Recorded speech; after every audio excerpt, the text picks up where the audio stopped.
اللهم صل على محمد وعلى ال محمد كما صليت على ابراهيم وعلى ال ابراهيم انك حميد مجيد.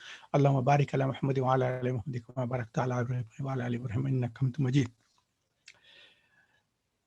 لاسٹ سنڈے ہم تقوی کے اوپر بات کیے تھے اور میرا مقصد یہ تھا کہ رمضان کے پہلے تقوی کے اوپر پہلے بات چیت کر دوں، کیونکہ اصل مقصد روزے کا اور سیام کا کیا ہے.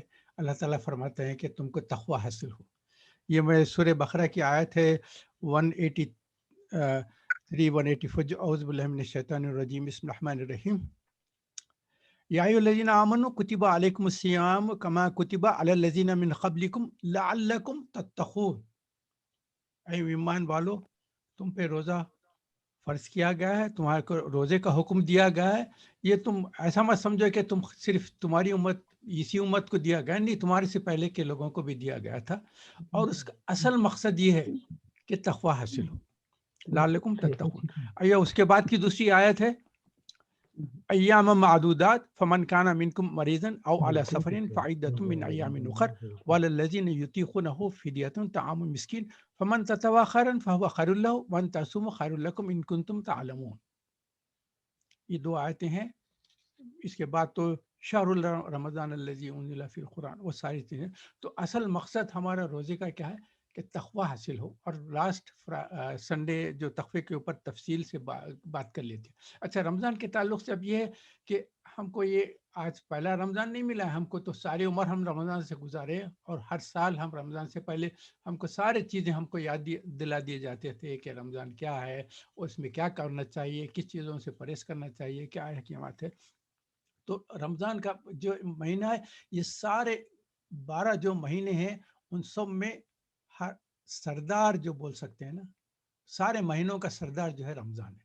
جیسا سارے ہفتے کے دنوں کا سردار جو ہے یوم الجمعہ ہے، اور ساری راتوں کی سب سے اہم رات ہے لیلۃ القدر. اور سال کے 365 ڈیز جو ہے انہیں سب کا سردار جو ہے یوم العرفہ ہے. تو رمضان کے ساتھ خاص تعلق ہے. اچھا، رمضان میں کیا اہم چیز کیا ہے؟ یہ اس میں روزہ ہے، صوم ہے، اور یہ اس کو جو ہے قرآن کا مہینہ بھی بولتے ہیں، کیونکہ قرآن نازل ہوا اسی مہینے میں. اس مہینے میں لیلۃ القدر ہے جو خیر من الف شہر، 80 سال کی، 1000 مہینوں سے بہتر ہے. جو اس کو کیلکولیٹ کرے تو 84 ایئرس کے قریب ہوتی ہے. یعنی ایک رات آپ عبادت کر لیں گے تو ایسا ہے کہ 84 ایئرس آپ نے عبادت کی. اور یہ مہینہ ہے، اس میں تراویح ہے. آپ 11 مہینوں میں تراویح نہیں پڑھتے. اور قیام اللیل جو بولتے ہیں نا، اس کو بھی جو ہے آپ جماعت سے جو ہے اسی مہینے میں پڑھتے ہیں. آپ 11 مہینوں میں آپ دیکھیں گے کبھی مسجد میں یا ملاقات ہو تو کہیں قیام اللیل کی جماعت ہو رہی ہے، ایسا نہیں. یہ صرف رمضان کی حد تک ہے. اور اس کی خصوصیت کیا ہے کہ اس کا آپ نفل ایک نماز پڑھیں گے تو عام 11 مہینوں کے فرض نماز کے برابر ثواب ہے. اور فرض پڑھیں گے تو اس کا تھوڑا، میں اس کے ایک ایگزامپل دیتا ہوں کہ اب ہم کو کبھی سپر مارکیٹ میں سیل ہوتا ہے تو نہیں، بہت سے بڑے اہم سے اہم اگر بہت زیادہ وہ کرنا چاہتے ہیں، وہ کہتے ہیں کہ بائی 1 get 1 فری. تو میں بولتا ہوں کہ منیمم کیا ہے، بائی 1 get 69 فری. ایک فرض کریں گے تو آپ کو 70 فرض منیمم ہے. منیمم بولیں، اس کے بعد 70 سے 700 ہوں گے، 7000 ہوں گے، اور بغیر حساب، کوئی اس کا حساب ہی نہیں ہے. تو اللہ تعالیٰ کا یہ بڑا رحم و کرم ہمارے پاس ہے. اچھا، اس کے تعلق سے میں 2-3 چیزیں بتا دیتا ہوں. ایک تو یہ ہے کہ ایک حدیث ایسی بیان کرتا ہوں جو اس مہینے سے خصوصیت میں اسی لیے بتاتا ہوں کہ ہم جو ہے صرف کمانے کی فکر میں رہتے ہیں، مگر جو آپ کو بیلنس جو دیکھتے ہیں نا، اس میں کیا ہوتا ہے، صرف انکم ہی نہیں رہتی، انکم کے ساتھ ساتھ ایکسپینڈیچر بھی ہو جاتے ہیں. تو اصل جو آپ کا بیلنس آتا ہے انکم اور ایکسپینڈیچر کے بعد آتا ہے.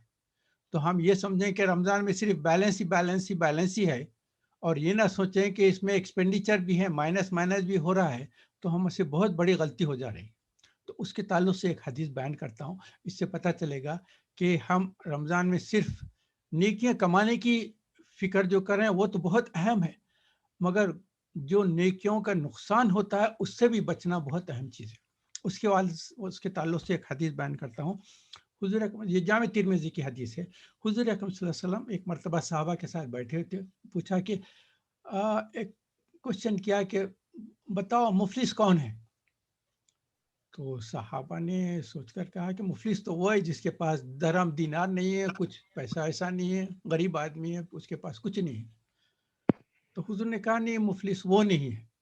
تو پھر صحابہ نے کہا کہ پھر حضور اکرم صلی اللہ علیہ وسلم، اللہ اور اللہ کا رسول جانتا ہے، آپ بیان کیے کیا؟ حضور اکرم صلی اللہ علیہ وسلم نے کہا، یہ ذرا غور سے سنیے، حضور اکرم صلی اللہ علیہ وسلم نے کہ مفلس وہ ہے جو قیامت کے دن جب آئے گا تو نیکیوں کے پہاڑ اپنے ساتھ لے کر آئے گا۔ اب صحابہ سوچ رہے ہیں کہ نیکیوں کے پہاڑ لے کر آئے گا تو وہ مفلس کیسا ہوگا؟ حضور نے کہا اس کے بعد وہ اس کا جو حال ہوگا وہ تفصیل بیان کیے ہیں۔ تو اس تفصیل کو جو ہے میں آج کل کے 1400 سال پہلے جو ڈسکرائب کیے گئے اس کو میں آج کے الفاظ میں بیان کرنا چاہتا ہوں۔ تو اس کو کیا ہوگا، اس کے پاس حساب کتاب ہوگا، تو وہ اس کا جو نامہ اعمال پیش ہوگا۔ تو نامہ اعمال جو ہے، اب ہم آج کل کی لینگویج میں اور آج کل کے انداز کے لحاظ سے کیسا ہوتا ہے میں آپ کو سمجھانا چاہ رہا ہوں۔ ہو سکتا ہے مجھ سے غلطی ہو گیا اور اللہ مجھے معاف کر رہا ہے۔ میں سمجھتا ہوں کہ میدان حشر جو بتایا گیا ہے جس میں نامہ اعمال پیش کرتے ہیں، اب آج کل ہم کو سمجھنے کے لیے بتا رہا ہوں، کو ایک بڑا فٹ بال اسٹیڈیم ہے۔ آپ دیکھے ہوں گے کہ اسٹیڈیم میں جو لوگ اسپیکٹیٹرز جو ویورز رہتے ہیں وہ سارے اطراف سے کئی درجوں میں نیچے سے ہوتے ہوتے کئی اسٹیجز پہ درجوں میں جو ہے بیٹھے ہوئے رہتے ہیں اور دیکھتے رہتے ہیں کہ سینٹر میں کیا ہو رہا ہے۔ اچھا، فٹ بال جو پچ ہے وہ جو ہے ایک سرکولر ٹی وی اسکرین بن جائے گا اور ہر شخص کو آ کر کہا جائے گا کہ تم اپنے نامہ اعمال پیش کرو۔ تو وہ اپنا جو بھی وہ پرانے زمانے میں ہم ویڈیو کیسٹ بولتے تھے یا میموری کارڈ ہے، جو اسٹیکر ہے، جو بھی ہم داخل کر دیں گے، تو اس کے بعد وہ اس کی جو ہے پوری لائف ہسٹری پلے کریں گی اس اسکرین پہ، اور ساری دنیا اطراف آدم علیہ السلام سے لے کے آخری جو انسان آئے گا سب اس اسٹیڈیم میں ہے، اور سارے دیکھتے رہیں گے کہ یہ پیدا ہونے کے بعد سے جب سے اس کو عقل آئی، اس نے یہ صبح میں یہ کیا، شام میں یہ کیا، رات میں یہ کیا، دن میں یہ کیا، اس کے یہ حالات تھے، لوگوں سے جب کانٹیکٹ ہوا کیسا کرا، کیا، یہ ساری آ جائیں گی۔ تو اس میں جو آئے گا تو اس کے سارے نیک اعمال بھی آ جائیں گے، اس کے ساتھ ساتھ اس نے جو غلطیاں کی ہیں، جو نقصانات کیے ہیں، وہ سارے بھی آ جائیں گے۔ کسی کی غیبت کر دی وہ بھی آ جائے گا، کسی کو جھوٹ بولا وہ بھی آ جائے گا، کسی کو دھوکہ دیا، کسی کو رشوت دیا، کسی کی زمین مکان پہ قبضہ کر لیا، کسی کے پیسوں پہ قبضہ کر لیا، کسی پہ ظلم و زیادتی کر دی، حتیٰ کہ کسی کا قتل بھی کر دیا ہو، اور ایسے مختلف قسم کے لوگوں کے اوپر جو کیا وہ سارے بھی بتا دیے جائیں گے۔ جب نام عمل کمپلیٹ ہو جائے گا، ایک فرشتہ پکارے گا کہ دیکھو اس نے لوگوں پہ جن لوگوں پہ ظلم کیا ہے وہ لوگ آئیں اور اس کے نیکیوں میں سے اپنا حصہ نکال لیں، کیونکہ آج کل اس جگہ نہ کچھ پیسہ ہے، نہ زیور ہے، نہ سونا ہے، نہ چاندی ہے جس سے پے کر سکے۔ اس کی آج کی جو ہے اس کی جو کچھ بھی چیز اس کے پاس ہے وہ اس کے نیک اعمال ہے، آئیں آپ اپنا حصہ لے لیں۔ تو جن لوگوں نے سارے دیکھا ہے نامہ اعمال میں، ان کی ایک کیو بن جائے گی اور اس کے قریب آ جائیں گے، اور فرشتہ جو ہے وہ جو پہاڑ تھے نیکیوں کے ان میں سے نیکیاں نکال کر ایک شخص کو دینا شروع کیا، اور آہستہ آہستہ کیو ختم ہوتے جائے گی، ختم ہوتے جائے گی، حتیٰ کہ کیو جب اس کے جو پہاڑ تھے پورے نیکیوں کے ختم ہو گئے، مگر کیو تو ابھی باقی ہے۔ تو وہ جو کیو میں لوگ تھے وہ کہیں گے کہ اب یہ تو پہلے جو لوگ تھے وہ تو نیکیاں لے کے چلے گئے، اب اس کے پاس تو نیکیاں ہے نہیں، کیا ہے؟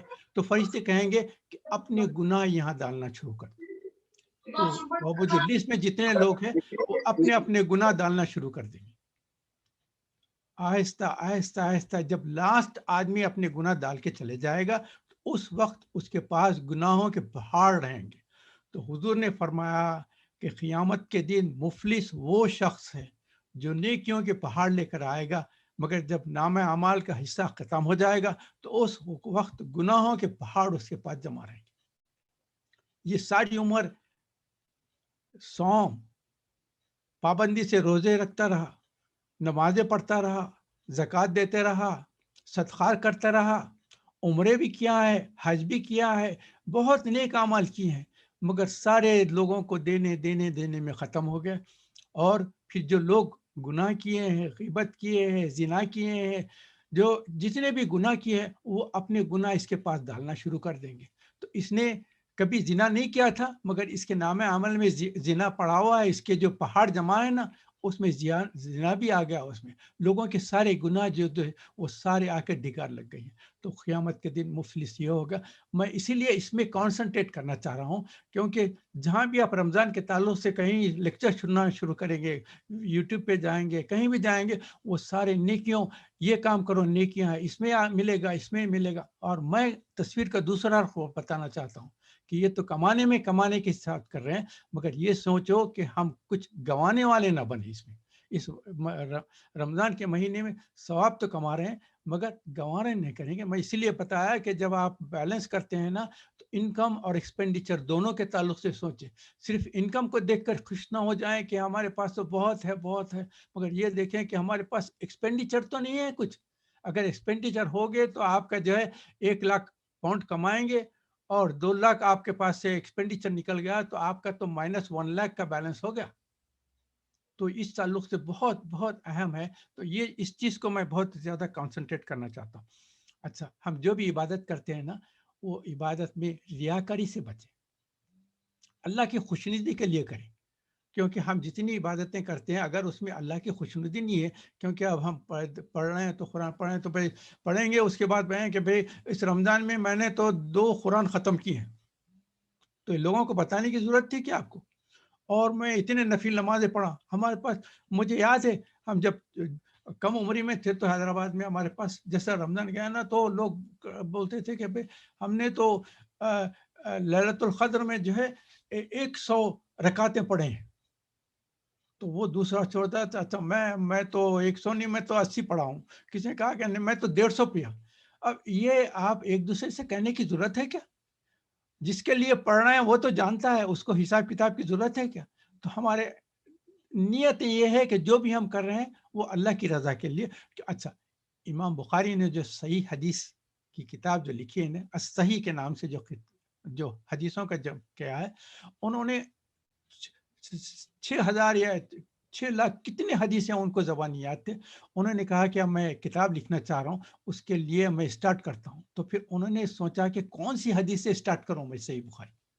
تو اس کے لیے انہوں نے ایک حدیث کی جس کو 70 صحابہ سے انہوں نے سنی ہے، روایت جو ہے نا، 70 صحابہ سے ان تک روایت پہنچی ہے۔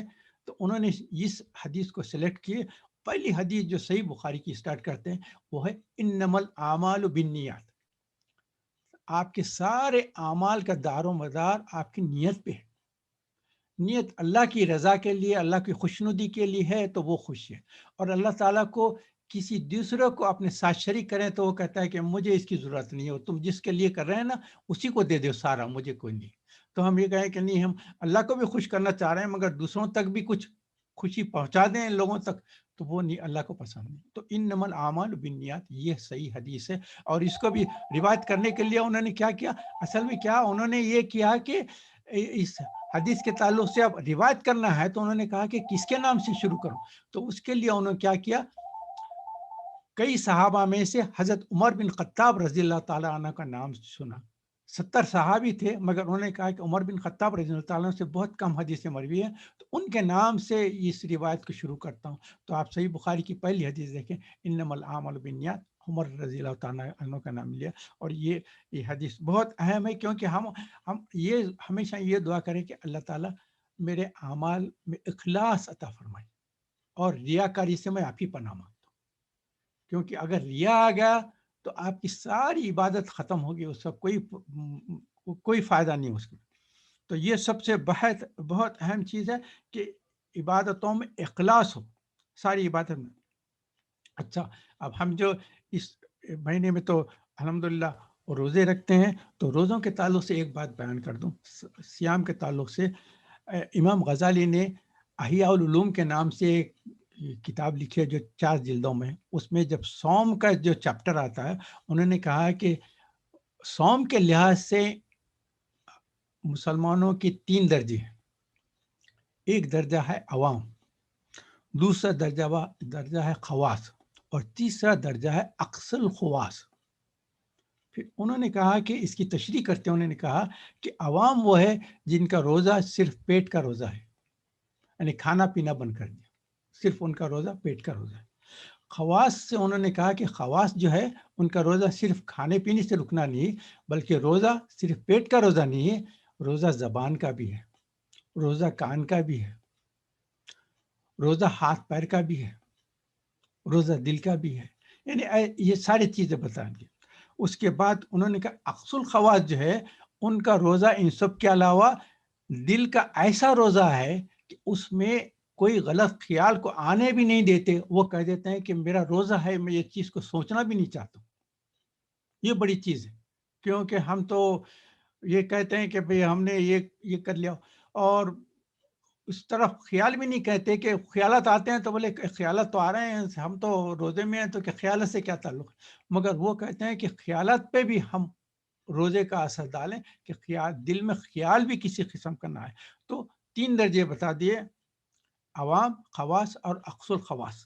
یہ اس لیے بتا رہا ہوں کہ دلوں کو صاف رکھنا ہے. ہم دل ہمارے، کیونکہ اللہ تعالیٰ ہم کعبے کو کیا کہتے ہیں؟ بیت اللہ. کیا اس کا مطلب کیا؟ بیت اللہ کا مطلب یہ ہے کہ جیسا ہمارا گھر ہے، تو گھر کون تھا ہے؟ کس کا؟ ہمارا گھر ہے. تو کیوں ہمارا گھر کہتے ہیں؟ کیونکہ اس گھر میں رہتے ہیں. کہ بیت اللہ یا اللہ کے جو مسجدیں ہیں وہ بھی بیت اللہ کے مسجد بولتے ہیں، تو کیا اس میں اللہ تعالیٰ رہتے ہیں کیا؟ نہیں. مگر آپ کو بتاؤں میں سب سے اہم چیز جو مفسرین نے اور محدثین نے جو بیان کی ہے اس میں کیا ہے؟ آپ کا قلب جو ہے وہ اللہ کا گھر ہے. اس گھر کو پاک و صاف رکھیں، کیونکہ اس میں آپ کو اللہ اس میں آنے والے ہیں، اور اللہ کا مقام وہاں ہے، اللہ کا گھر وہ ہے، اللہ رہیں گے وہاں. تو اس گھر کو صاف ستھرا رکھیں، اس میں کسی قسم کا غیبت اور کبر اور اپنی کسی قسم کے گناہ، کیسے خیالات ایسا نہ ہو. اور مسلمانوں کے تعلق سے کسی کی جو ہے اپنے قلب میں ان کے کسی قسم کی بدگمانی نہ ہو. کسی مسلمان کے تعلق سے دل صاف رکھیں. سب سے زیادہ خونی رشتہ جو ہے نا بھائی بہنوں میں، اور آپ کا جو بلڈ ریلیشن ہے ان کے تعلق سے اپنے خیال بہت صاف رکھیں. ان سے آپ سے یا ان سے کچھ غلطی ہو گئی ہے تو ان سے معافی چاہ لیں.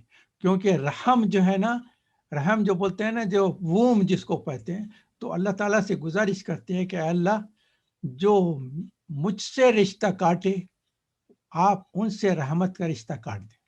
رحم درخواست کرتا ہے کہ بلڈ ریلیشن کا بہت امپورٹنٹ ہے. سوچے کہ کہیں ہم سے کوئی کسی سے کے ساتھ زیادتی اگر ہو گئی تو ان سے فون کریں، ان سے معافی چاہیں، ان سے کہیں کہ بھئی مجھ سے غلطی ہوگی، پلیز معاف کر دیں، اور میں آئندہ کوشش کرتا ہوں کہ اس قسم کے اور کسی بھی مسلمان کے تعلق سے کسی قسم کی غلط فہمی نہ ہونے دیں. دل اپنا پاک و صاف رکھے. جیلسی جو بولتے ہیں نا، ہیٹریڈ جس بولتے ہیں نا، اپنے دل میں کبھی کسی مسلمان کے تعلق سے نہ پیدا ہونے دیں. یہ بہت بہت اہم چیز ہے. اچھا، اب بعض چیزیں ایسے ہیں کہ آپ نماز پڑھیں گے تو نمازوں میں اپنی احتیاط کر لیں کہ نماز جو آپ پڑھتے ہیں نا اس میں جیسے رکوع سے اٹھنے کے بعد سبحان سمیع اللہ لمن حمیدہ حمدن کثیرن طیبا مبارکم فیہ، اس کی عادت کر لیں. کیونکہ نہ صرف کھڑے رہیں بلکہ حمدن کثیرن طیبا مبارکم فیہ. اور اس کے بعد 2 سجدوں کے بیچ میں جو ہوتے ہیں اللہم اغفر لی ورحمنی وحدنی ورزقنی وعافنی. یہ بھی اس کو بھی عادت کر لیں، کیونکہ اللہ تعالیٰ یہ اس کی عادت اس لیے کریں کہ تہجد کی نماز میں جب آپ پڑھیں گے اللہ تعالیٰ جو ہے جب رات کا آخری حصہ ہوتا ہے تو آخری آسمان جو ہے دنیاوی آسمان کے پاس آتے ہیں اور کہتے ہیں کہ آج ہے کوئی شخص مجھ سے مغفرت چاہنے والا، میں اس کی مغفرت کرتا ہوں. آج ہے کوئی شخص جو مجھ سے کچھ مانگنا چاہتا ہے، میں اس کو عطا کرنا چاہتا ہوں. تو اس کی عادت کر اللہم اغفر لی ورحمنی وحدنی ورزقنی وعافنی. عافیت بہت زیادہ اہم چیز ہے، عافیت عطا کرنے کے لیے اللہ تعالیٰ سے دعا کریں. تو اس کی عادت کر لیں آپ نے اپنی نمازوں میں، یہ چیزیں ہمیشہ ضرور رکھیں. اور لیلۃ القدر کی خاص طور پہ دعا ہے، حضرت عائشہ رضی اللہ تعالیٰ نے پوچھا کہ اگر لیلۃ القدر کی کوئی خاص دعا ہے تو حضور نے فرمایا کہ لیلۃ القدر کی خاص دعا ہے کہ انک عفو تحب العفو فاعف عنی، اللہ آپ کو معاف کرنا بہت پسند ہے تو مجھے معاف فرما. اللہم انک عفو تحب العفو فاعف عنی. اس کے بعد اللہم اغفر لی وارحمنی واہدنی وارزقنی وعافنی، یہ بھی کہہ لیں. یہ اس کی عادت کر لے کہتا ہوں میں، تاکہ یہ خاص طور پہ آپ کو جو ہے تہجد کی نمازوں میں ضرور ہونا. اور فجر اور مغرب کے بعد یہ پریکٹس کر لیں کہ سورۃ الحشر کی آخری آیتیں نا، اعوذ باللہ السمیع العلیم من الشیطان الرجیم بسم اللہ الرحمن الرحیم قل اللہ الذی لا الہ الا هو عالم الغیب والشہادۃ هو الرحمن الرحیم قل اللہ الذی لا الہ الا هو الملک القدوس السلام المؤمن المحیمن العزیز الجبار المتکبر سبحان اللہ عما یشرکون قل اللہ الخالق البارئ المصور له الاسماء الحسنى یسبح له ما فی السماوات والارض وهو العزیز الحکیم. 3 مرتبہ پڑھیں اور اس کے پہلے اعوذ باللہ السمیع العلیم من الشیطان الرجیم یہ کہہ دیں. تو اس میں یہ ترمذی کی حدیث ہے جس میں ہے کہ جو شخص یہ فجر کے بعد اور مغرب کے بعد کرتا ہے 70,000 فرشتے اس شخص کی مغفرت کے لیے اللہ سے دعا کرتے ہیں. ایک دوسری حدیث میں ہے 70,000 فرشتے جو عرش کے قریب ہیں وہ دعا کرتے ہیں ان کے. تو اس کی ایک پریکٹس کر لیں کہ ہمیشہ فجر کے بعد اور مغرب کے بعد یہ 3 مرتبہ پڑھیں. کتنی ذریع تھوڑی سی ٹائم. اس کے بعد جو ہے اور کیا ہے یہ اللہ الذی لا، یہ سبحان اللہ و بحمدہ عدد خلقہ و رضا نفسہ و زینت عرشہ و مداد کلماتہ. سبحان اللہ و بحمدہ عدد خلقہ و رضا نفسہ و زینت عرشہ و مداد کلماتہ. یہ اصل میں کیا ہے، حضرت جویریہ رضی اللہ تعالیٰ عنہ جو امتحال المومنین ہے، حضور اکرم صلی اللہ علیہ وسلم کی زوجہ ہے. شکریہ. فجر کے بعد میں ڈاکٹر صاحب کو دیکھ رہا ہوں میں. جی جی جی جی. تو حضور اکرم صلی اللہ علیہ وسلم فجر کے بعد گئے تو یہ ذکر کرتے بیٹھے ہوئے تھے. یہ حدیث کئی مرتبہ بولا ہوں، آپ لوگ سنے ہوں گے. تو اس کے بعد جو ہے پھر حضور اکرم صلی اللہ علیہ وسلم دوپہر کے وقت واپس آئے، دیکھے تو اسی جگہ بیٹھے ہیں اور ذکر کر رہے ہیں. تو حضور نے فرمایا کہ تم میں جب چھوڑ کے گئے تھے جب سے اب تک یہی کرتے ہیں؟ تو انہوں نے کہا کہ جی ہاں. حضور نے فرمایا کہ میں تم کو بتاؤں، اگر تم فجر کے بعد یہ پڑھ لیں سبحان اللہ و بحمدہ عدد خلقہ و رضا نفسہ و زینت عرشہ و مداد کلماتہ، اگر 1 مرتبہ یا 2 مرتبہ 3 مرتبہ اگر پڑھ لینا تو جو تم ذکر کرے ہیں اس کے برابر ثواب ملیں گا. تم فجر سے لے کے دوپہر تک جو کنٹینیوس ذکر کرتے ہیں اتنا ثواب جو تم کو ملا ہے، یہ 3 مرتبہ اگر فجر کے بعد پڑھ لیں تو تم اس کا ثواب ملے گا. تو اللہ تعالیٰ کی زبردست اہمیت ہے. اچھا، اب میں ایک حدیث قدسی بیان کرتا ہوں. حدیث قدسی کا مطلب ہے کہ حدیث قدسی یہ ہے کہ جس میں اللہ تعالیٰ خود جو بیان کرتے، حضور اکرم صلی اللہ علیہ وسلم نے کہا کہ اللہ تعالیٰ نے ایسا فرمایا. تو حدیث قدسی یہ ہے کہ اللہ تعالیٰ پوچھتے ہیں کہ اے بندو، تم کو پتہ ہے میرے پاس میرے ٹریجرز کیا ہیں، میرے پاس کتنی ٹریجرز ہیں، میرے خزانے کیا ہیں؟ تو اللہ تعالیٰ کے خزانے لامحدود ہے، اس کا کوئی نہ کنارہ ہے نہ کوئی اس کی لمٹ ہے. Unlimited, boundless, limitless, endless اللہ تعالیٰ کے خزانے. تو اللہ تعالیٰ فرماتے ہیں کہ جیسا ایک زبردست سمندر ہے، اس کے کوئی آپ کو کہیں اس کے حدود ہی نظر نہیں آ رہے. کہا کہ اس میں اگر ایک سوئی لے، نیڈل ہے نا، نیڈل کو ڈپ کریں اور اس کو نکال لیں تو بتا رہے ہیں کہ بتاؤ اس نیڈل میں پانی کتنا لگا ہے، وہ سمندر میں سے کتنا لگا پانی، کیا لگا ہوگا اس سمندر میں سے نکالیں گے تو اللہ تعالیٰ فرماتے ہیں آدم علیہ السلام سے لے کر آخری بندہ جو پیدا ہوگا اور پہلے جن سے لے کے آخری جن جو پیدا ہوگا، تو سارے انسان سارے جن مل کے ہر وقت دعائیں کرتے رہیں، اللہ سے مانگتے رہیں، جتنا مانگتے ہیں مانگ لیں. اور ان سب کے سارے خواہشات کو اگر میں نے پورے کر دیا تو میرے خزانوں میں سے اتنا بھی نہیں خرچ ہوگا جتنا پانی اس نیڈل کو لگا ہے. اللہ تعالیٰ کے خزانے کیسے ہیں، اس کا شمار کیا ہے. موسیٰ علیہ السلام اور خضر علیہ السلام کا تو واقعہ سنا ہے سورہ کہف میں. تو جب وہ کشتی میں جا رہے تھے تو ایک ایک چھوٹا سا جو پرندہ رہتا ہے نا، وہ پرندہ آیا اور آ کے وہ جو سمندر کراس کر رہے تھے وہاں سے وہ آیا اور ایک ایک ڈراپ جو ہے پانی کا لیا اور لے کے پھر وہ کشتی کے اینڈ پہ آ کر بیٹھ گیا اور اپنی چونچ اوپر کر کے وہ ایک ڈراپ سوالو کر لیا. خضر علیہ السلام نے موسیٰ علیہ السلام سے پوچھا کہ موسیٰ علیہ السلام دیکھا یہ آپ نے دیکھا؟ تو انہوں نے کہا کہ ہاں دیکھا ہوں میں کہ یہ پرندہ گیا اور ایک ڈراپ یہاں اوشن میں سے لے کر سوالو کر لیا. خضر علیہ السلام نے کہا کہ آپ کا میرا اور سارے انسانوں کا علم جو وہ ایک ڈراپ بھی نہیں ہے اللہ کے علم کے سامنے جو یہ bound less and less ocean نظر آ رہا ہے، یہ اللہ کا علم ہے. تو میں ایک یہ حدیث قدسی کے تعلق سے بیان کر لوں تو اللہ کے خزانوں میں کوئی کمی نہیں. تو ہم مانگنا ہے تو ہم یہ لمٹ نہ رکھیں کہ او اللہ مجھے اتنا چاہیے اتنا چاہیے. ہمارے دعا کیا ہونا چاہیے؟ اللہ میں جو بھی مانگتا ہوں میں اپنی حیثیت سے مانگ رہا ہوں اور آپ اپنی شان کے مطابق نہیں مجھے عطا فرمائیں. ہم اپنی حیثیت سے مانگتے ہیں لیکن اللہ سے کہیں کہ ہم تو اپنی حیثیت سے مانگ رہے ہیں، آپ اپنی شان کے لحاظ سے ہم کو نوازیں. اچھا، اس میں بعض چیزیں ایسے ہیں میں کیا کرتا ہوں قرآن اور حدیث سے بعض ہنٹ لے لیتا ہوں. آپ کہیں گے کہ یہ ہنٹ لینا کیا ہے، تو میں اپنا کچھ تاثر بیان کرنا چاہتا ہوں. آپ لوگ ڈس ایگری کریں کیونکہ کسی کو میرے ساتھ ایگری کرنے کی ضرورت نہیں، ڈس ایگری کریں. میں کیا کرتا ہوں چھوٹے چھوٹے چیزوں سے ہنٹ لیتا ہوں. اب دیکھیے شراب کی حرمت آئی، شراب کو منع کر دیا گیا نا، تو کتنے 3 اسٹیجز. فرسٹ اسٹیج یہ آیا کہ اس میں نقصانات زیادہ ہیں فائدے کم ہیں. دوسرا اسٹیج یہ آیا کہ اگر شراب کی حالت میں نشے کی حالت میں ہو تو نمازوں میں شرکت نہیں کر سکتے، نماز نہیں پڑھ سکتے. تیسری یہ آیا کہ یہ جو عمل شیطان ہے، شیطان کے نقصانات میں ایک ہے، اس کو بند کر دو. تو اس کی حرمت لاسٹ مرتبہ آیا تو اس کے بعد سے بند ہو گیا. مگر کچھ لوگ تھے جیسا میں نے کہا کہ امام غزالی نے کہا عوام خواص اقصى الخواص. تو عوام ہے، خواص ہے، اقصى الخواص. 3 ٹائپس کے پیپل ہیں. تو جو اقصى الخواص ہے جب پہلی مرتبہ ایک آ گئی کہ اس میں نقصانات زیادہ ہیں اور فائدے کم ہیں، تو انہوں نے کہا کہ جب نقصان زیادہ ہیں تو ہم اس سے بچنا چاہیے.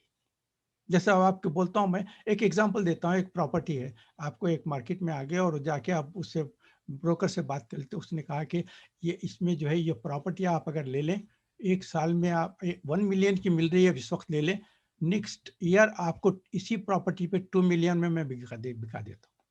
تو انہوں نے کہا کہ بھئی اس میں کیا پرابلم کیا؟ انہوں نے کہا کہ اس کا اونر جو ہے نا، 3 اونر تھے جس میں ایک اونر تو یہاں ہے، 2 اونر جو ہے کہیں آسٹریلیا وغیرہ کے نیوزی لینڈ چلے گئے، ان کو پتہ بھی نہیں ہے کہ ان کے والدین کی پراپرٹی تھی. تو یہ جو ہے اب ایک جو اونر ہے وہ بیچ دے گا، آپ کے نام پہ منتقل ہو جائے گی. اس کے بعد ایک آدھ سال تک ان کو پتہ بھی نہیں چلے گا، تو یہ آپ ہی پراپرٹی ہو جائے گی. مگر وہ اس کے ساتھ ساتھ کہتا ہے کہ اگر کہیں ان کو پتہ چل گیا تو آپ کے وہ 1 ملین میں جو خریدے ہیں وہ سارا پرابلم ہو جائے گا.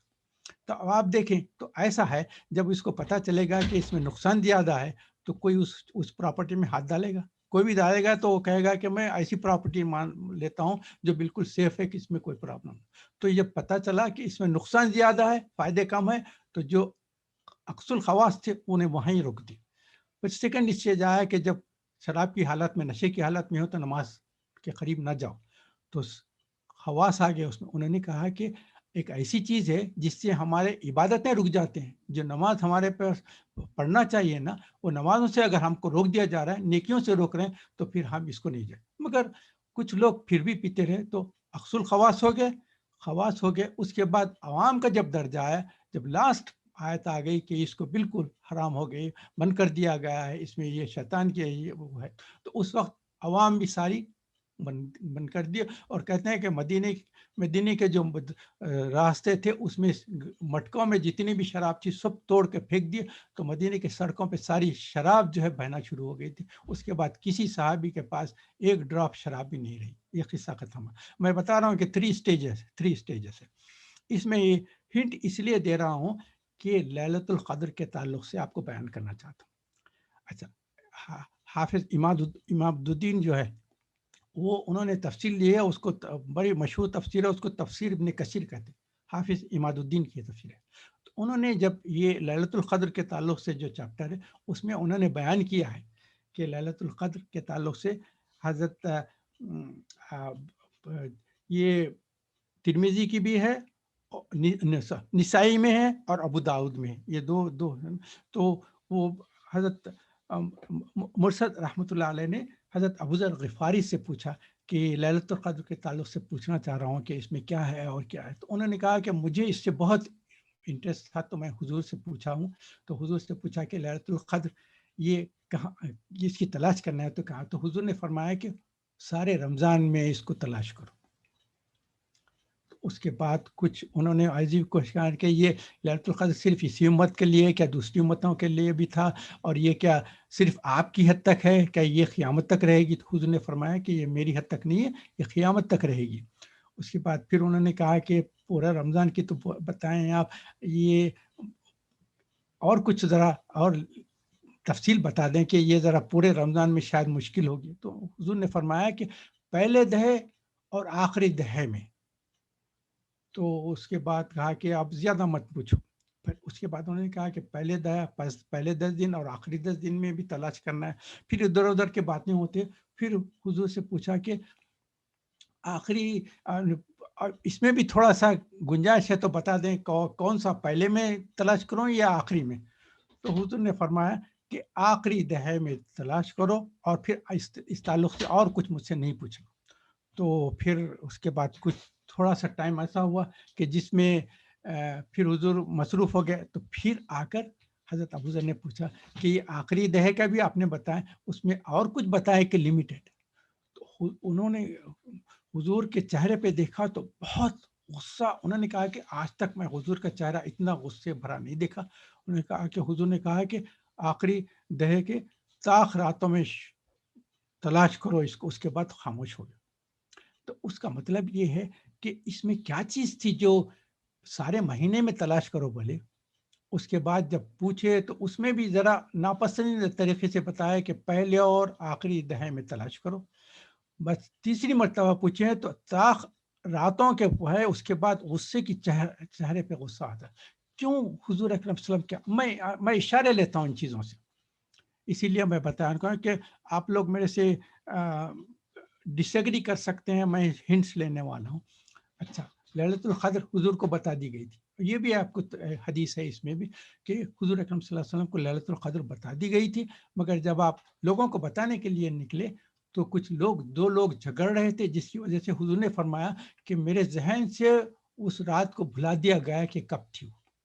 تو حضور نے کہا کہ پورے رمضان میں تلاش کرو، پہلے اور آخری دہے میں تلاش کرو، طاق راتوں میں۔ پھر آخری صحیح مسلم کی ایک حدیث ہے میں کہ 27 کی رات، تو ہم سارے لوگ اس 27 کو پکڑ لیے۔ اچھا، میں آپ کو حدیث قدسی بتا دیا تھا کہ اللہ تعالیٰ کے خزانوں میں کوئی کمی نہیں، اور اللہ تعالیٰ ایک ہنٹ دینا چاہ رہے ہیں کہ حضور کو اگر وہ ایک رات بتا دیتے شروع میں تو پھر 27 کو پھر بعد میں صحیح مسلم میں جو آیا اس کی ضرورت بھی نہیں تھی۔ بلانے کی کیا وجہ تھی؟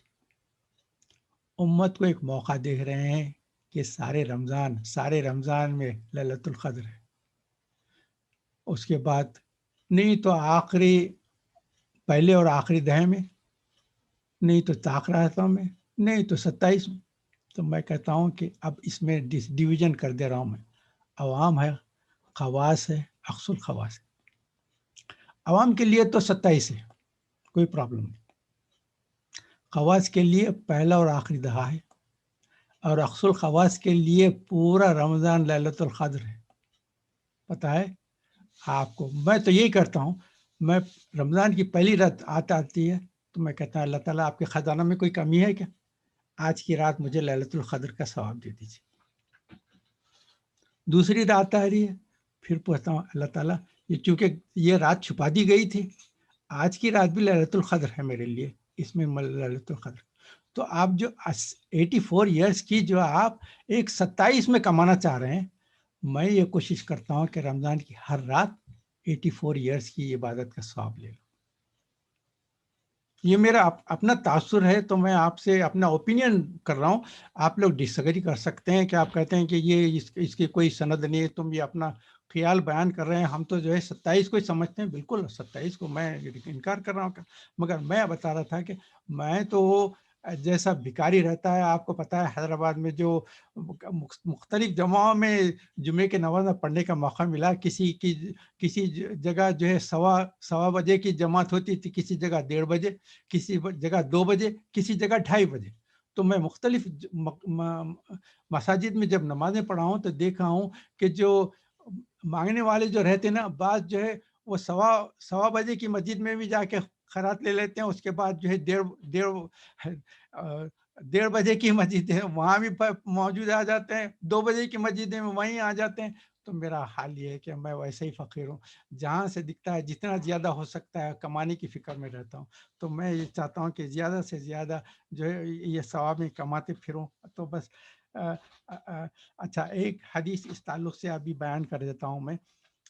یہ حدیث صحیح بخاری کی بھی ہے, جامع ترمذی میں ہے, اور شعب الایمان میں امام بہیقی نے بھی لائی ہے. یہ حضور اکرم صلی اللہ علیہ وسلم ایک مرتبہ صحابہ سے کہا کہ قریب ہو جاؤ, تو سب قریب ہو گئے ممبر کے قریب. تو حضور اکرم صلی اللہ علیہ وسلم ممبر کے 3 قدم تھے, تو ہر ایک اسٹیپ پہ پیر رکھتے ہی آمین کہا, دوسرے پہ بھی آمین, تیسرے پہ بھی آمین کیا. تو اس کے بعد خطبہ دیا, اس کے بعد نیچے اتر گئے. تو صحابہ نے کہا کہ ہم نے ایک نئی چیز دیکھی. حضور نے فرمایا کیا نئی چیز تھی؟ انہوں نے کہا کہ ہم دیکھے ہیں کہ 3 مرتبہ آپ نے آمین کہا, حالانکہ کوئی دعا نہیں کی آپ نے. تو حضور نے فرمایا کہ اس وقت جبریل علیہ السلام آئے تھے اور انہوں نے 3 بد دعائیں کی ہے 3 اشخاص کے لیے.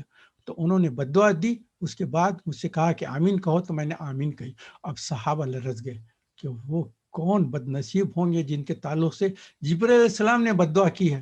تو وہ فرشتوں کے سردار ہیں, اور ان کی خالب ان کی بد دعا کرنا ہی کافی تھا, مگر اس کے بعد اس کی سیل ہو گئی ہے حضور اکرم صلی اللہ علیہ وسلم نے جو آمین کی. تو انہوں نے کہا کہ حضور بتائیں کہ کون ہے وہ زبردست نقصان پانے. انہوں نے کہا کہ جب پہلے اس پہ کھڑا تو جبریل علیہ السلام نے کہا کہ ہلاک ہو شخص جس کو رمضان کا مہینہ ملا اور اس کی مغفرت نہ ہو اس کی عبادتیں کرنے سے. میں نے کہا آمین. دوسرا اس پہ کہا کہ ہلاک ہو وہ شخص جس کے سامنے آپ کا نام لیا جائے اور وہ آپ پر درود نہ بھیجے. تو یہ بہت اہم چیز ہے. ہم حضور اکرم صلی اللہ علیہ وسلم کا جیسا ہی نام سنیں صلی اللہ علیہ وسلم منیمم کہے, نہیں تو اللہم صلی علی محمد وعلی آل محمد کما صلیت علی ابراہیم وعلی آل ابراہیم انک حمید مجید, اللہم بارک علی محمد وعلی آل محمد کما بارکت علی ابراہیم وعلی آل ابراہیم. یہ بھی ضرور پڑھ لیا کریں. اور تیسرا بتائے کہ ہلاک وہ شخص جس کو اس کے والدین یا دونوں میں سے ایک ملے اور وہ ان کی خدمت کر کے جنت حاصل نہ کرے. یہ بہت بڑی چیز ہے, ہم کو یاد رکھنا چاہیے کہ اس میں اب ہمارے والدین جس کے ہیں تو وہ کوشش یہ کریں کہ ان کو خوش رکھیں, ان کی دعائیں لیتے رہیں, ان سے کسی قسم کے ظلم و زیادتی نہ کریں, نہ ان سے کوئی کسی قسم کی بد دعا نہ لے. اللہ تعالیٰ سے دعا کریں کہ اللہ تعالیٰ ہمارے کو اس رمضان سے بہترین بہترین بہترین عبادتیں حاصل کرنے والا اور اس کے نقصانات سے بچنے والا ہو. میں نقصانات کے تعلق سے زیادہ بولتا ہوں کیونکہ یہ ہم کو سوچتے بھی نہیں ہے کہ ہم سے کچھ نقصان ہوتا ہے. کہ سوچے کہ ہمارے دل پاک ہے نہیں ہے, اس میں کسی قسم کی کسی سے عداوت اور کسی قسم کی جیلسی ہیٹریٹ تو نہیں ہے کسی مسلمان کے تعلق سے. ان کو اپنا صاف کر لیں, دلوں کو اپنے صاف کر لیں اللہ تعالیٰ سے یہ. اور پھر آپ کو یاد ہے کہ عرش کے سائے میں رہنے والوں کے 7 درجے بتائیں, 7 لوگوں کے نام ہیں جو عرش کے خاص سائے میں رہیں گے. اس میں تفصیلات تو نہیں ہے. عادل بادشاہ ہے, ایک ایسا آدمی ہے جو اللہ کے واسطے لوگوں سے محبت کرتا ہے, ملتا ہے اور عدالت کے مسجد میں جس کا دل لگا ہوا ہے ایک نماز کے بعد دوسری نماز کے تعلق سے. اور کوئی نوجوان ہے جس کو کوئی عورت گناہ کے لیے اکسائے اور وہ اللہ کے ڈر سے رک جائے. اس میں ایک چیز یہ ہے کہ جو رات کے وقت اٹھے, ایسا کریں کہ کبھی آپ سحری کے لیے جو اٹھتے ہیں نا اس میں کبھی ایک آدھ رات بہت ارلی اٹھ جائیں اور تہجد پڑھیں اور تہجد کے ساتھ روئیں, تھوڑا رونے کی کوشش کریں اور کوشش کریں ایک آنسو اپنے آنکھ سے نکل جائے نا تو اللہ تعالیٰ کہتے ہیں کہ وہ شخص عرش کے خاص سائے میں رہنے والا ہوگا. کیونکہ جو رات میں اٹھے جب کوئی لوگ نہیں ہے اور وہ اٹھے اور روئے اور اس کی آنکھ سے خطرے نکل جائے تو عرش کے سائے میں.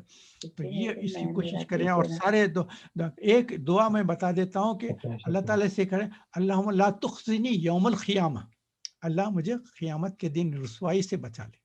کیونکہ قیامت کے دن کی رسوائی کیا ہے، بہت زبردست رسوائی ہے، اس میں اس سے بچنے کے لیے دعا کریں، اللہم لا تخزنی یوم القیامہ۔ اللہ اب اگر یہ عربی میں آپ نہیں پڑھتے ہیں تو آپ، اور اللہ تعالیٰ کو کوئی زبان کی ضرورت نہیں ہے، آپ کو زبان سے بولنے کی بھی ضرورت نہیں ہے، آپ دل میں سوچ کے اللہ سے کانٹیکٹ رکھیں، وہ آپ کے دلوں کے جو حالات ہیں نا وہ بھی جاننے والا ہے۔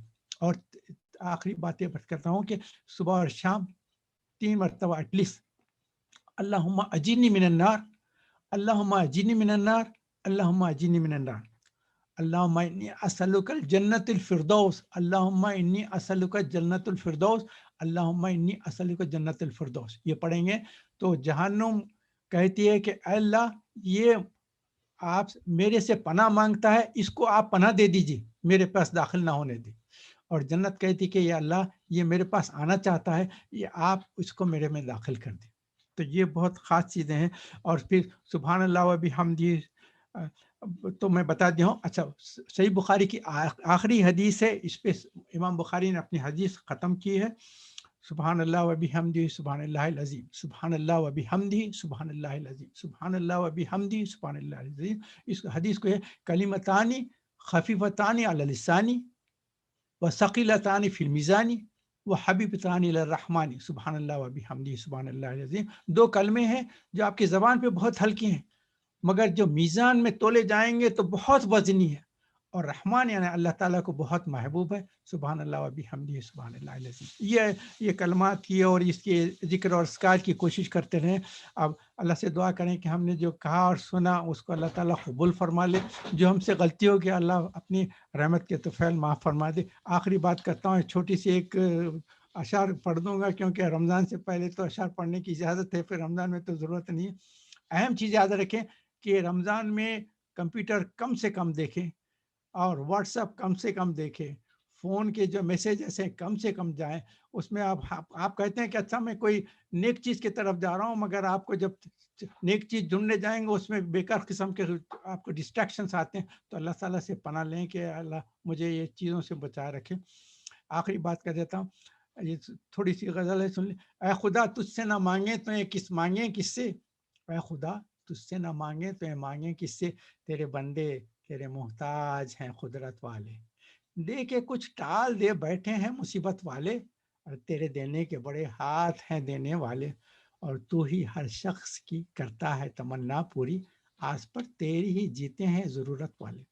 اور آپ ہمیشہ نادم رہے کہ الندامت التوبہ، حضور نے فرمایا کہ جو انسان گناہ کر کے نادم ہو گیا وہ ایسا ہے جیسے توبہ کر لیا۔ ندامت اپنے سر نے، ندامت ساتھ لے کر آسیو محشر میں تم جانا، ندامت ساتھ لے کر آسیو محشر میں تم جانا، سنا ہے شرم ساروں کو شرمایا نہیں کرتا۔ ایک مرتبہ اللہ تعالیٰ سے معافی مانگ لو، اللہ تعالیٰ بڑا رحیم و کریم ہے، دینے والا ہے۔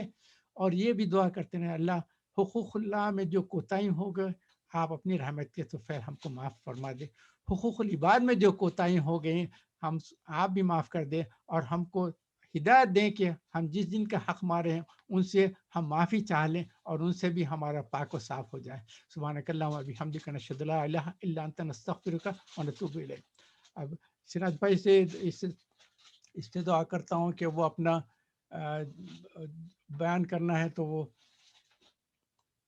حدیث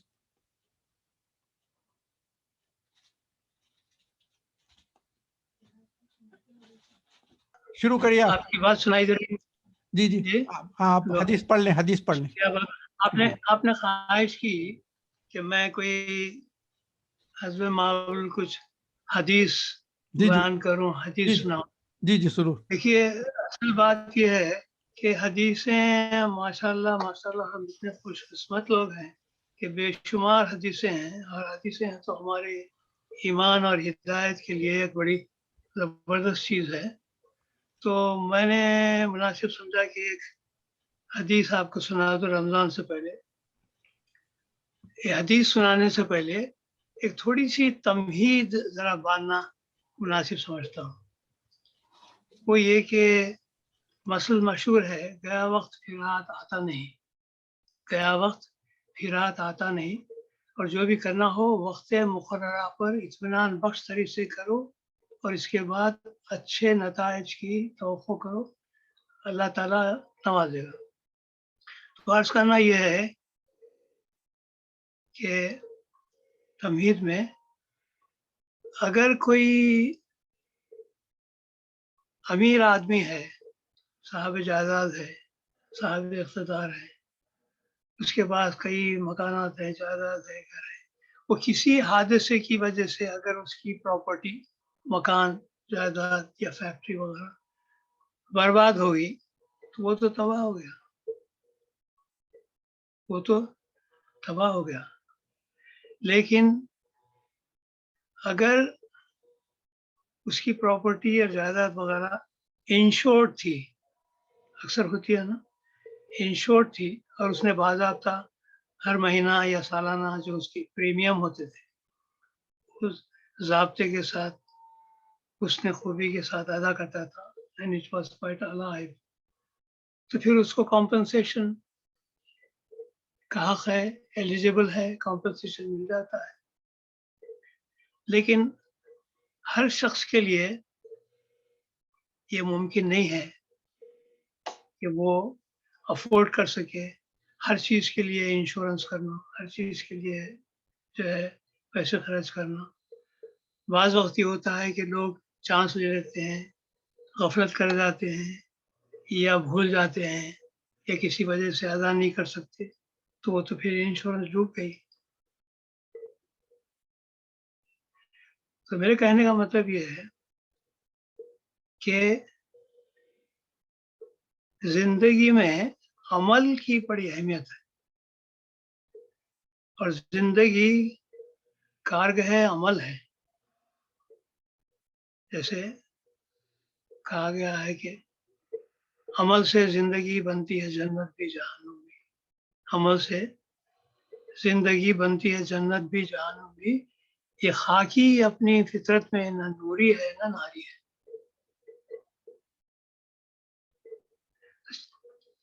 تو اعمال جیسے اچھے ہوں گے اس کا اجر بھی ملے گا، مفید بھی ہوگا، مستفید بھی ہوگا۔ اگر اعمال برے ہوں گے تو اس کا انجام بھی برا ہوگا، نتائج بھی برے ہوں گے۔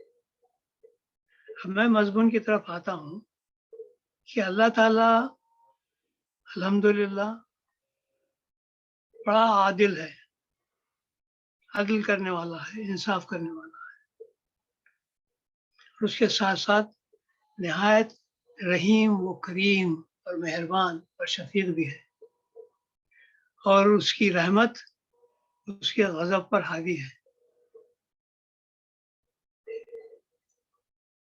تو اس کے لیے کاروبار زندگی میں بندوں سے اگر کچھ غفلت ہو جائے، کوتاہیاں ہو جائے، تو ظاہر ہے ابھی آپ نے جیسا فرمایا ہے صحیح بات ہے کہ وہ اس پہ عمل کرنے کی کوشش کریں اور توبہ کریں اور استغفار کریں۔ لیکن یہاں جو جس حدیث کی طرف میں اب آ رہا ہوں وہ یہ ہے کہ اللہ کا احسان ہے، اور وہ بیان کرنا ہی مناسب سمجھتا ہوں، وہ یہ کہ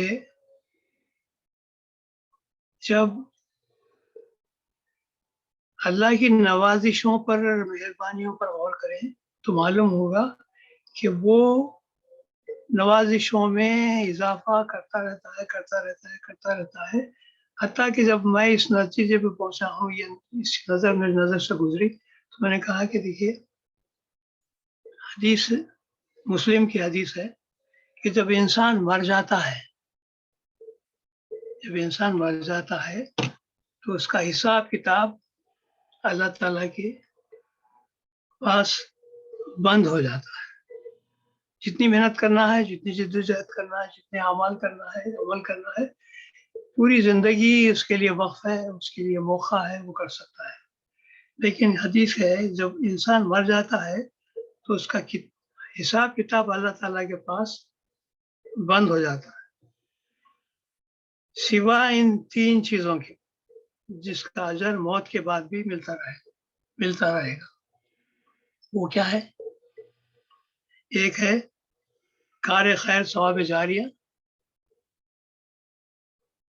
دوسرا عالمانہ کام جس سے آنے والی نسلیں مستفید ہوں، فائدہ اٹھائیں، تیسرا نیک اولاد جو والدین کے لیے دعا کرتے ہیں۔ تو میں اپنی ناچیز سمجھ کے لحاظ سے میں نے کہا کہ اللہ کی کتنی مہربانی ہے کہ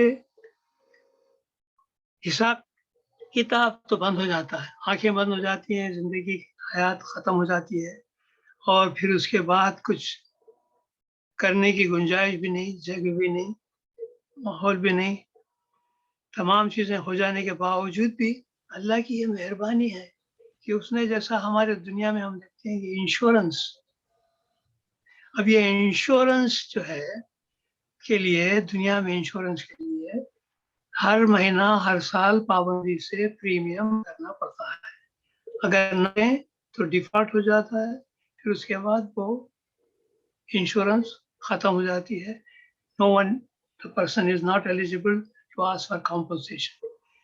لیکن اللہ نے یہاں گنجائش نکالی ہے، آنکھیں بند ہو جانے کے بعد، سارا کاروبار بند ہو جانے کے بعد، حساب کتاب بند ہو جانے کے بعد بھی نیک لوگوں کے لیے اس نے گنجائش رکھی ہے کہ کار خیر ثواب جاریہ۔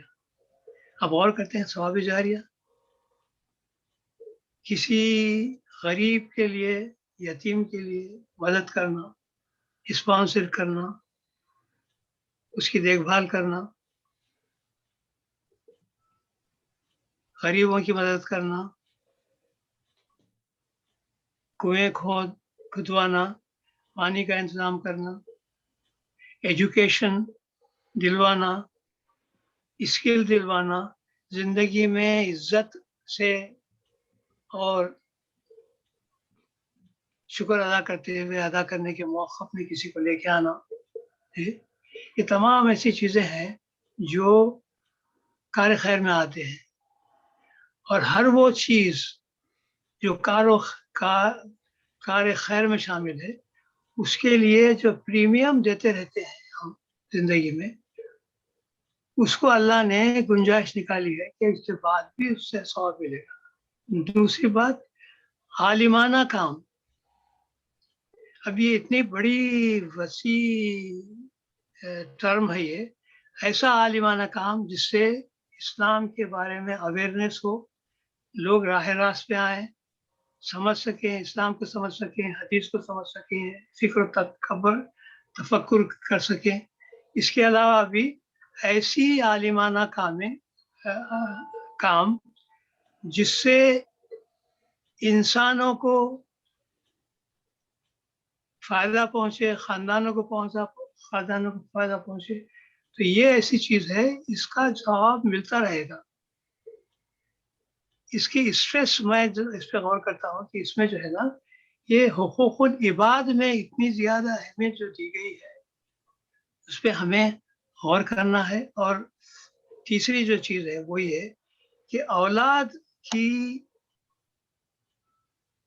دعائیں ماں باپ کے لیے، ان کے ماں باپ کے گزر جانے کے بعد بھی وہ ہے، تو یہ جو ہے اس طرف اشارہ کرتی ہے کہ اولاد کی تربیت کے لیے توجہ دیں، ان کو نیک بنانے کی کوشش کریں، ان کو نہ صرف کھلائیں پلائیں بلکہ ان کو ایسی منزل پہ لے کے آئیں کہ وہ خود عزت کے ساتھ، وقار کے ساتھ اسلام پہ قائم رہتے ہوئے زندگی گزار سکے۔ اور پھر یہ ایک ایسا ایسٹ ہے، انویسٹمنٹ ہے کہ وہی نیک اولاد جس کی تربیت کی گئی، جس کو کھلایا گیا پلایا گیا، تمام ہوا، اس کے بعد انسان گزرے جانے کے بعد وہ اولاد کو یہ یاد رہے گا کہ ہمارے ماں باپ نے، ہمارے والدین نے ہمارے ساتھ کیسا برتاؤ کیا، تو ان کا دل تڑپ اٹھے گا، اور ہر مرتبہ وہ اپنے والدین کے لیے، تو یہ کیا ہے؟ انویسٹمنٹ ہے، پریمیم ہے زندگی میں۔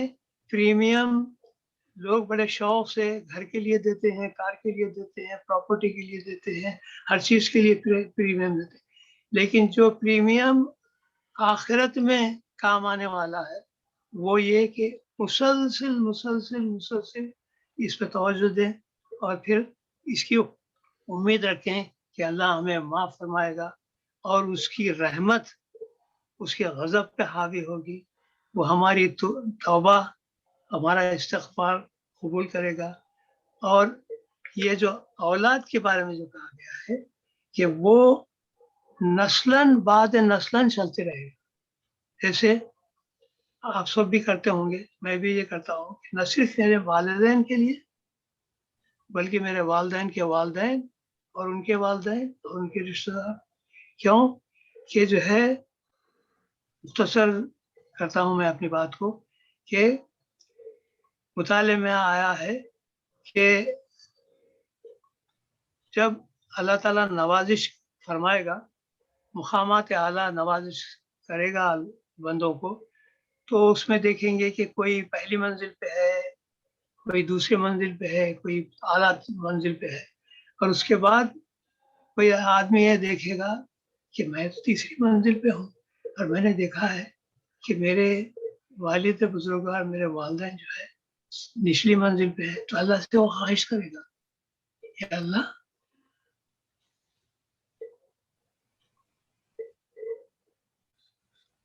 ہلو سوری ٹائم ہو رہا ہے تو سراج بھائی بند کرنے کا ٹائم قریب آ رہا ہے. جی بند کیجیے، کیونکہ میں ذرا جذبات میں آ گیا ہوں. نہیں ماشاء اللہ سے بہت بہت بند بہت بہت اچھا آپ نے بیان کیا. جزاک اللہ. اللہ آپ کو اس کا اجر دے. ہدایت. آخری چونکہ کلوزنگ ٹائم ہے تو میں خاص طور پہ بتا دیتا ہوں کہ ہر ایک رمضان میں ہم زکوٰۃ کا کیلکولیشن کرتے ہیں، تو ضرور اپنا زکوٰۃ کا کیلکولیشن کر لیں. اور سب سے زیادہ اس کے حقدار آپ کے غریب رشتہ دار ہیں، پہلے ان کو دیں، اس کے بعد جو قریب کے ہیں ان کو دیں، اس کے بعد ذرا جو دور ہیں ان کو دیں، اس کے بعد پھر اپنے دوست احباب جو ہے جو آپ جاننے والے ہیں اور ان کو دیں جو سفید پوش ہو، جو مانگ نہیں سکتے، اور آپ کو پتہ ہے کہ وہ حالات بہت خراب ہیں وہاں، وہ کسی سے مانگ نہیں سکتے. عام جو بھیک مانگنے والے فقیر رہتے ہیں وہ تو کہیں بھی جا کے مانگ لیتے ہیں، مگر جو سفید پوش ہیں وہ کسی کے سامنے ہاتھ نہیں پھیلاتے. تو آپ ان کے تعلق سے سوچیں اور